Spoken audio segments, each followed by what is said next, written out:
घुटने टेक देंगे? नहीं, ये कभी नहीं होगा।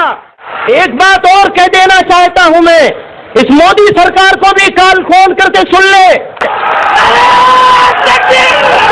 कि अगर नाइंसाफी और जुल्म और बर्बरियत और मुल्क दुश्मनी बंद नहीं की गई, इस गद्दारी को छोड़ा नहीं गया, तो फिर हम भी अपने बुजुर्गों के नक्शे कदम पे चलते हुए जेलों को आबाद करेंगे इंशाअल्लाह। दोस्तों वीडियो आपको पूरी दिखाऊंगा, लेकिन पहले एक बात आपसे ये अर्ज कर दूं।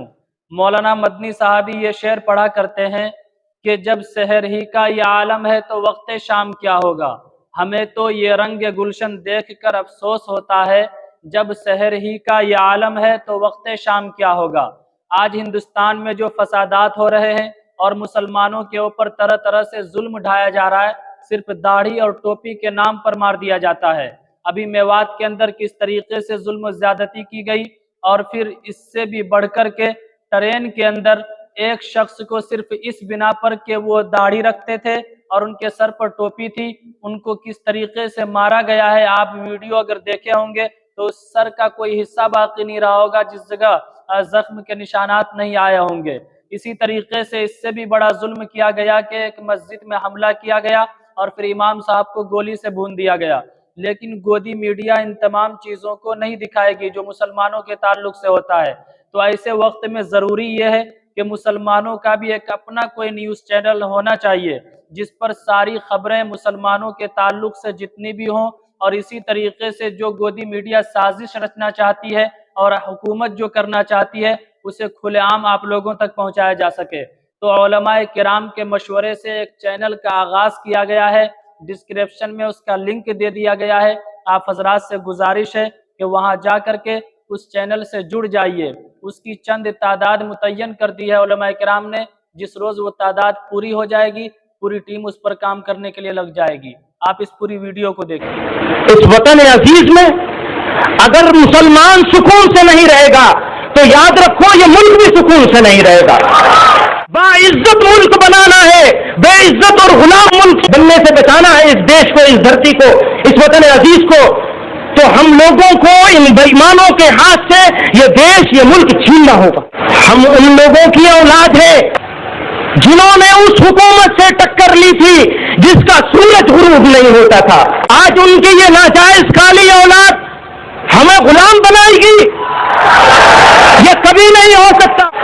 अगर हुसैन अहमद मदनी रहमतुल्लाह अलैह अपनी जिंदगी के 10 साल जेल में गुजार सकते हैं, तो क्या हम लोग इतने कमजोर हो गए इन गोरे अंग्रेजों की नाजायज औलादों के सामने घुटने टेक देंगे?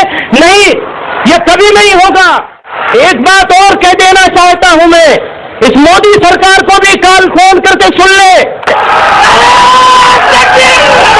कि अगर नाइंसाफी और जुल्म और बर्बरियत और मुल्क दुश्मनी बंद नहीं की गई, इस गद्दारी को छोड़ा नहीं गया, तो फिर हम भी अपने बुजुर्गों के नक्शे कदम पे चलते हुए जेलों को आबाद करेंगे इंशाअल्लाह। दोस्तों आपने वीडियो देखा। अब इस जगह बहुत सारे मुसलमान होंगे जो खुद ही अपने लोगों के ऊपर ही वार करना चाहते हैं। आपको तो ये देखना है कि हमारे कायद क्या कह रहे हैं, उनके साथ हो जाइए, अब भी वक्त है, मुत्तहिद हो जाइए, एक हो जाएं। इंशाअल्लाह अगर हम अब भी एक हो जाएंगे तो ये जो 2-4 की झुंड फिरे रहते हैं और जहां पाते हैं दाढ़ी और टोपी के नाम पर सिर्फ नाम पता कर लेते हैं कि ये मुसलमान है और उनको बेरहमी के साथ मार दिया जाता है, ये कभी नहीं होगा। इसलिए अब भी वक्त आ गया है कि आप उलमाए किराम के साथ जो हमारे कायद हैं कम से कम उनके साथ जुड़ जाइए और उनके शाना बशाना खड़े हो जाइए। अल्लाहुम्मा लब्बैक कहते हुए आमन्ना सद्दकना कह दीजिए। इंशाअल्लाह अब भी हालात दुरुस्त हो जाएंगे। आपसे गुजारिश है अपनी कीमती राय का इज़हार हमें दीजिए, और इसी तरीके से मौलाना मदनी साहब के ताल्लुक से जितने भी बयानात होंगे या जमीयत के ताल्लुक से जितनी भी बातें होंगी आपको इस चैनल के ऊपर वक्तन फवक्तन बताया जाएगा, पूरी अपडेट फौरन लाई जाएगी। इसलिए आपसे गुजारिश है कि आप अभी इस चैनल से जुड़ जाएं ताकि जैसे ही कोई न्यू अपडेट आए सबसे पहले आपके मोबाइल के स्क्रीन पर आपको देखने को मिले। जज़ाकुमुल्लाहु खैरन कसीरा।